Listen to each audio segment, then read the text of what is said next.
Piece of advice number one, start with low prices or even gasp free. The reason that I say that is because if you start there, then you can go up. It's very difficult to come down.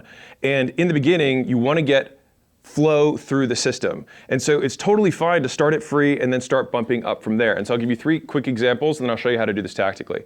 So when I started my first ever business, it was an online personal training business. This is 13 plus years ago. And when I started, I didn't know anything and I was so afraid to charge people money to begin with. And so, but I did want them to pay something because I wanted them to be invested because otherwise people don't follow through with their workouts or their nutrition plans, et cetera.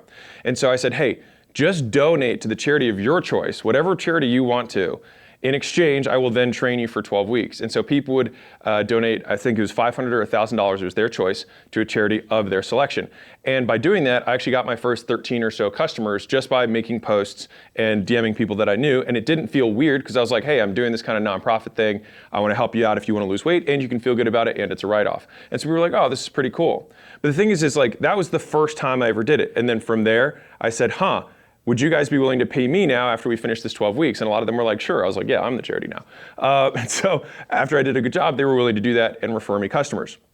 The next business that I did this with was Gym Launch, when I actually started flying out to other gyms. So I used to do turnarounds and I did that for 2+ years. So I'd fly out to a gym, set up all the pricing, do the marketing, all that stuff. And I did it all for free.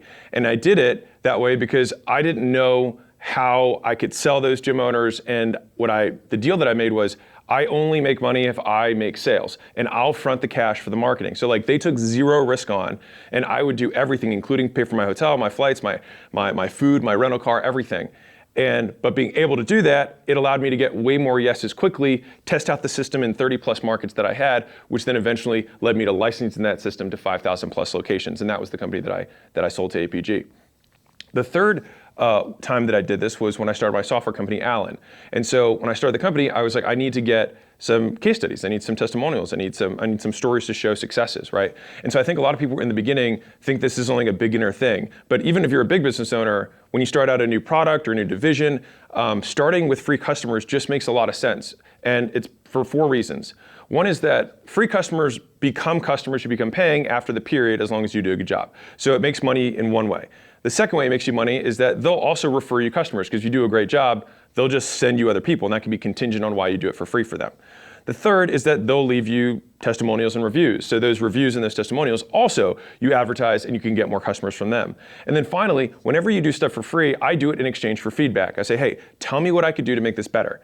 And again, it's not saying like, tell me all the ways I suck. It's just saying, tell me how I can make this better. Tell me how I could make it worth it for you to want to stay and continue to pay. And ideally, the easy test of knowing whether or not this works is that they actually stay and pay afterwards. And so it's the easiest way to get going on any new product. And I think so many people start trying to sell stuff too soon without enough proof. And in the beginning, you suck. That's why it's a new product or a new division. And so I'd rather not ruin my reputation, say I'm giving it away for free, give the reason is that I'm brand new at this thing or I'm trying this new thing out. And that way I'll get a little bit of grace. And then that way I can make the thing better in an iterative process much faster with way more people because I'm giving away for free or at cost. And then once I get those massive success stories that they feel like they owe me because I've done a great job, then I can market those and go at full price. So here's how you actually do this tactically, going from starting at low prices to moving all the way to where you want to be, which is high prices with big premiums, right? And so what I'd say is after you have your first test case study batch, so call it 10 or 20 people depending on the size of your product or your services. After that, every 5, I just go up by 20%. And so let's say, okay, I started at 0 and I have a marketing agency.